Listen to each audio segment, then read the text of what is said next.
మిత్రులారా, మనం ఏదైనా ఒక పని చేపట్టినప్పుడు ఆ కార్యం సఫలీకృతం కాకపోతే మనకేదో శని పట్టిందిరా అని అనుకుంటూ ఉంటాం.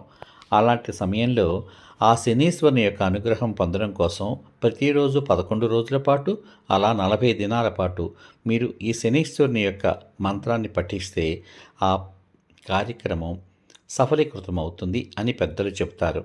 ఆ మంత్రం మీకోసం. శనైశ్చర కోణ పింగళ భభ్రు కృష్ణ యమసౌరి మందాయ నమః. శనైశ్చర కోణ పింగళ భభ్రు కృష్ణ యమసౌరి మందాయ నమః. శనైశ్చర కోణ పింగళ భభ్రు కృష్ణ యమసౌరి మందాయ నమః. మన కృషిలో లేపం లేకుండా ఏకాగ్రతతో ఈ మంత్రాన్ని జపించండి. చక్కని ఫలితం పొందండి. శుభమస్తు.